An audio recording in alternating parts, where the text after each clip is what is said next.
Good evening, and thank you for joining me in Marie's Casual Corner. I'm Marie. As always, details to be in the description, and I will put a spoiler and trigger warning at this beginning of this video, just because of the content. Today we're going to be discussing The Housemaid. I'm just going to jump right into it. I really like this book, and I will say this now and again at the end. I highly recommend it.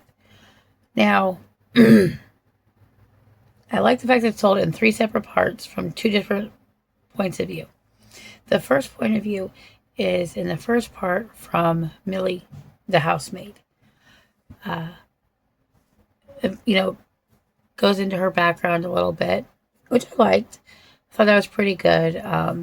And gives her point of view on what she thinks is really happening in the house when you find out eventually that's not what happens. Or it is, but not why she thinks. And that what she thinks is completely wrong. You find out through the course of her chapters that she went to prison for 10 years for murder. She had killed a boy that was sexually assaulting her friend. Not just any friend, her best friend. I guess from how she describes it, she froze and then just let him have it. And then she lost her best friend because of it. Then she got a job after she got out of prison, got an apartment, and lost them. And by the time she is hired by Nina, she is actually homeless and living in her car. Had been there for about a month. She lost her job because she broke a coworker's nose who was sexually harassing her. And she'd finally had enough and broke his nose. So instead of firing her, she agreed to leave if they didn't press charges. Or vice versa.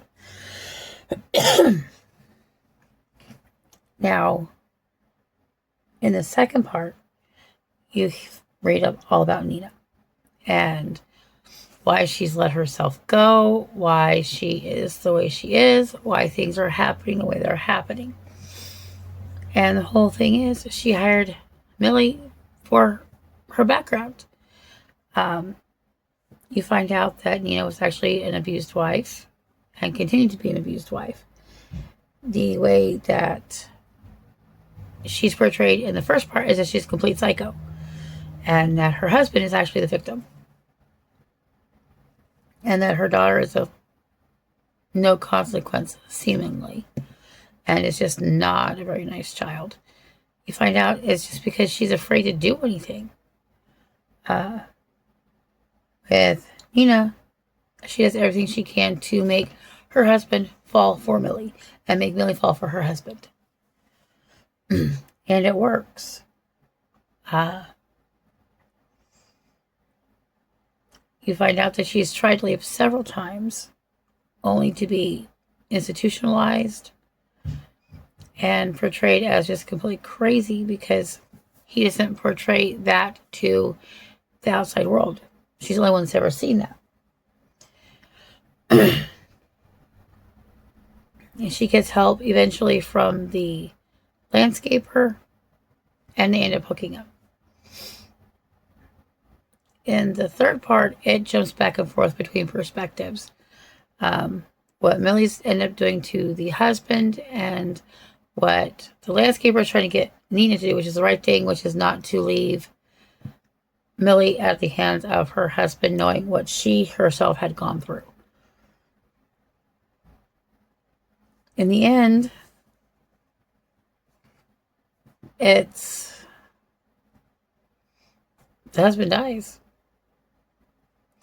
Millie is punishing him for punishing her for something that she did that is ridiculous. And Nina helps her get away. Simple as that. And the ending will leaves it open for a second book, which there is 2 more books after that.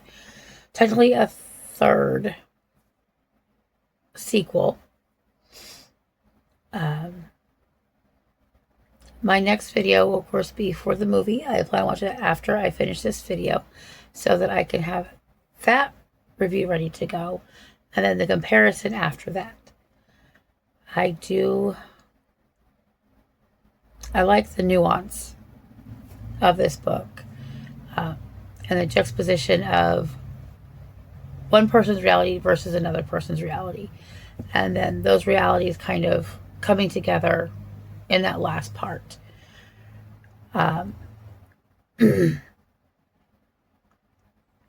That's everything.